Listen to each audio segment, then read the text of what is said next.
Hermanos, seguimos el viernes 26 de mayo del año 2017 y el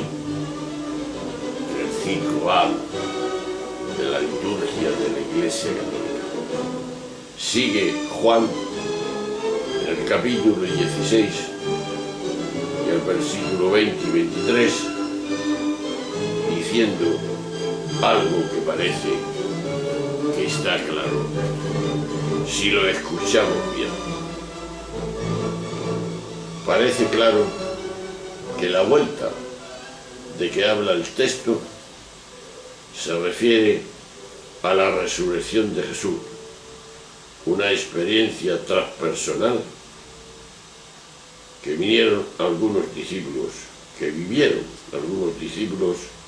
y que luego intentaron plasmar en los llamados relatos de las apariciones. Por definición, la resurrección no pertenece al tiempo ni a acaece, por tanto, dentro de la historia. De ahí que se siga que es un hecho real, pero no histórico. Que pasó, pero no como historia, sino como experiencia de vida. La experiencia de la misma no puede ser objeto de los sentidos ni de la mente, que únicamente pueden captar objetos físicos o mentales. Ocurre más allá de la mente, lo cual no significa que sea irracional, sino transracional. El absolutismo positivista o cienticista que ha impregnado en Oriente en los últimos siglos produjo efectos empobrecedores al dictaminar de un modo dogmático, científico y por decreto que no existía nada más que aquello que pudiera ser científicamente comprobado. Ciertamente, también la absolutización de la razón crea monstruos, y eso fue lo que ocurrió. Probablemente las consecuencias primeras y más graves, aunque habría otras que alcanzaran a diferentes dimensiones de la vida personal y colectiva, fue la negación de la conciencia como la realidad previa a la razón. Lo que produjo aquel posicionamiento a priorístico fue una confusión entre pensamiento y conciencia. En la actualidad también, gracias al desarrollo de la física cuántica, con descubrimientos que echan por tierra aquel espejismo pseudocientífico que era en realidad el materialismo metafísico. No solo nos hemos hecho conscientes de que pensar que la razón lo resuelva todo es un insulto a la inteligencia. Ya lo dijo esto Giorgio Nardoni. Sino que empezamos a reconocer que la puerta de salida de todo aquello de engaño pasa por reconocer la conciencia como la realidad fundamental de la existencia. La conciencia es la realidad en sí de todos los seres queridos. Es también aquella luz originaria que capta todo y le da sentido. Aquel saber que sabe y que posee una potencia creadora que se manifiesta en el despliegue de la finalidad de formas que todos percibimos.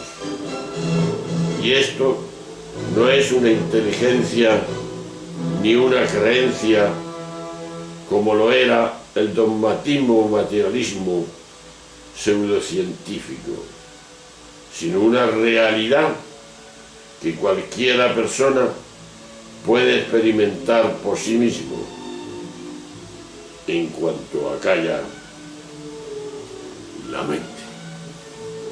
Por eso no es positivo siempre acallar la mente que nos trastorna toda la existencia interior que podemos tener. Esa no nos lleva a las conclusiones que nos hemos preguntado ante esta situación.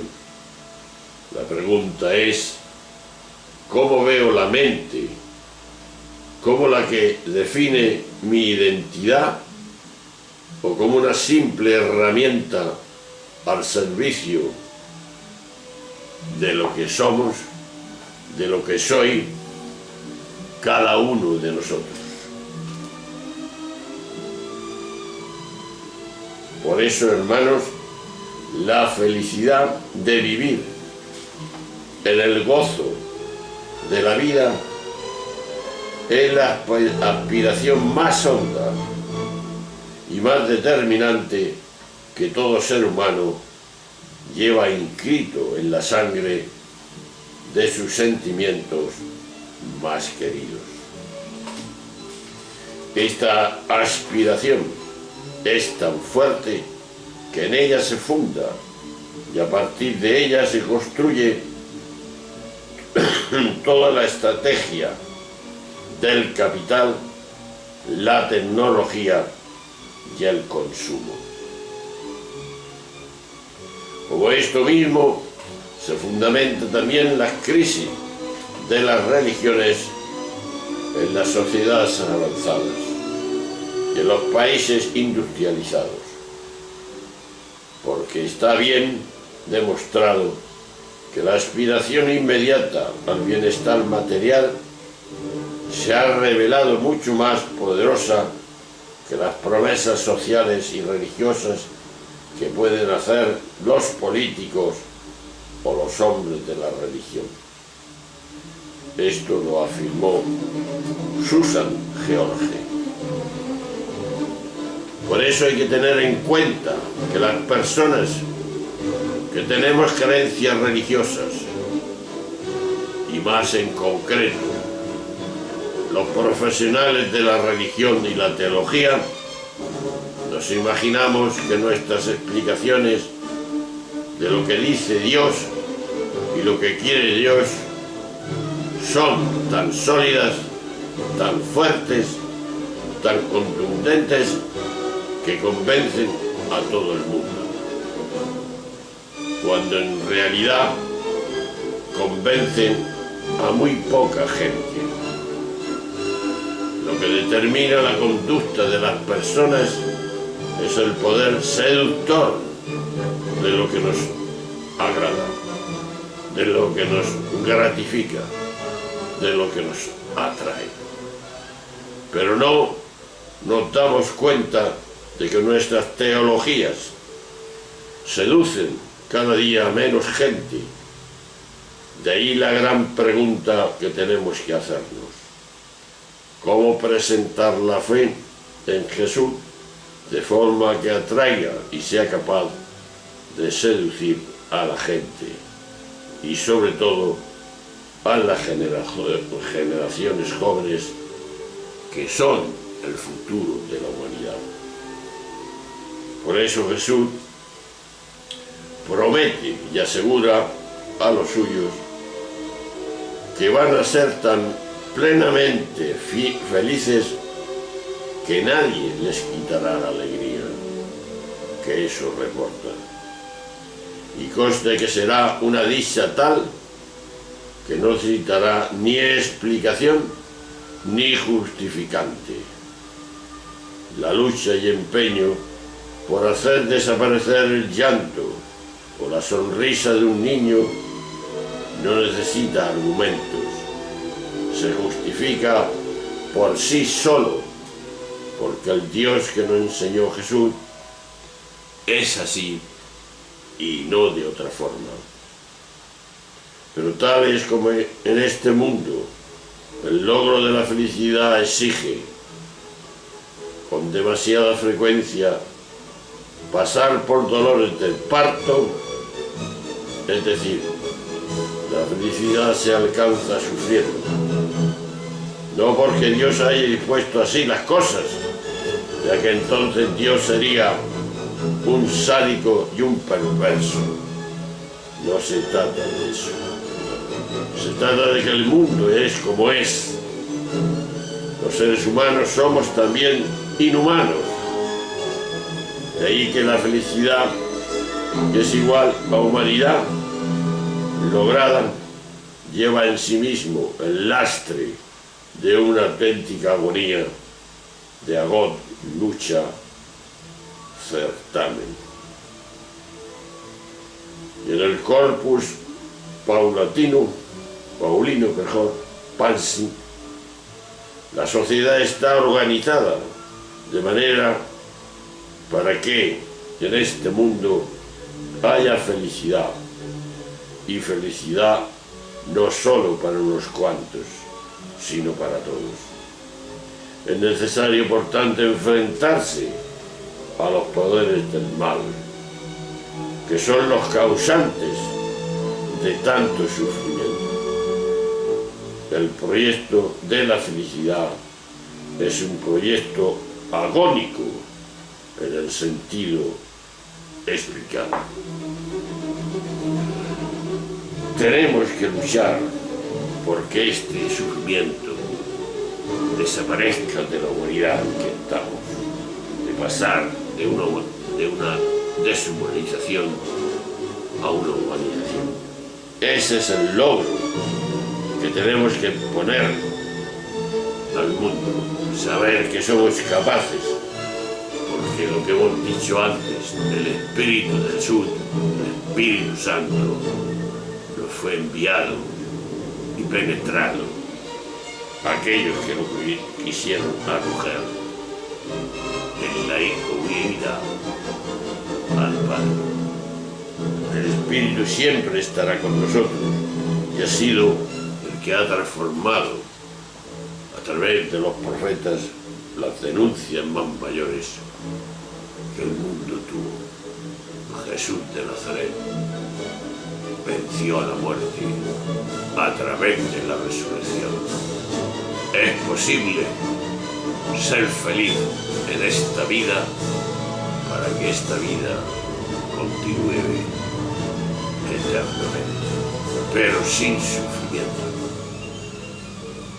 Ahora sufrimos, pero ese sufrimiento es consecuencia de la lucha, consecuencia de la agonía, del certamen. Es un proyecto agónico en el sentido que hemos explicado. Bien, necesitamos esa renovación del espíritu y volver a lo que somos cada uno, esa plenitud que Dios nos dio al nacer. Seguimos con Francisco y vemos esta corta exposición para entrar después en el gran tema del capítulo 7 de la encíclica que es fortalecer la educación de los hijos. De manera de comunicarnos con los seres queridos que murieron es orar por ellos. Dice la Biblia que rogar por los difuntos es un santo y piadoso actitud. Orar por ellos puede no solamente ayudarles, sino también hacer eficaz su intención en nuestro favor. El Apocalipsis presenta a los mártires intercedentes por los que sufren la injusticia en la tierra. Apocalipsis 6, del 9 al 11. Solidarios con este mundo en camino.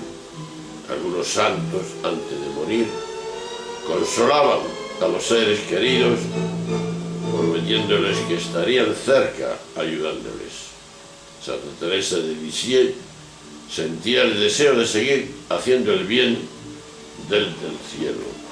Santo Domingo afirmaba que sería más útil después de muerto, más poderoso en obtener gracias. Son lazos de amor, porque la unión de los miembros de la Iglesia peregrina con los hermanos que durmieron en la paz de Cristo de ninguna manera se interrumpe. Se refuerza con la comunicación de los bienes espirituales. Si aceptamos la muerte, podemos prepararnos para ella. El camino es crecer en el amor hacia los que caminan con nosotros hasta el día en que ya no habrá muerte, ni luto, ni llanto, ni dolor.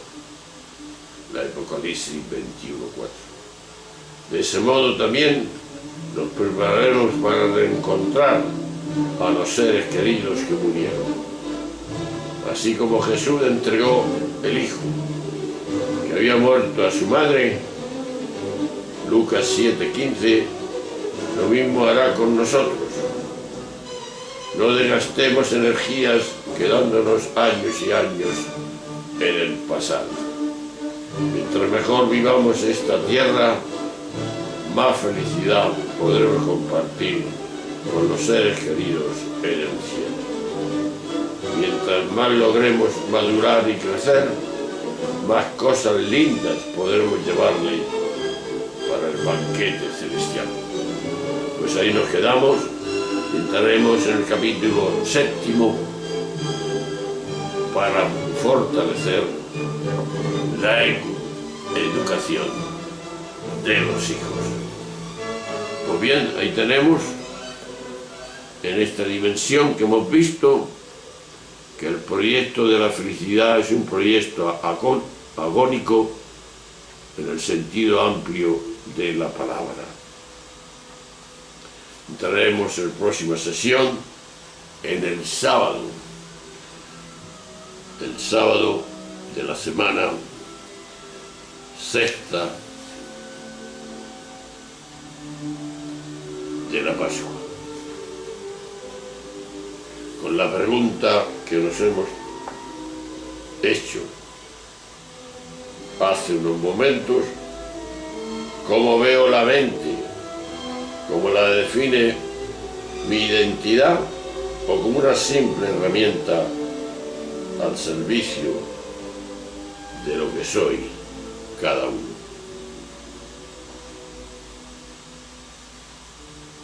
Pues bien, pasamos, después de escuchar esta dimensión, vamos a pasar dentro de unos momentos al sábado. Hasta ahora, hasta siempre.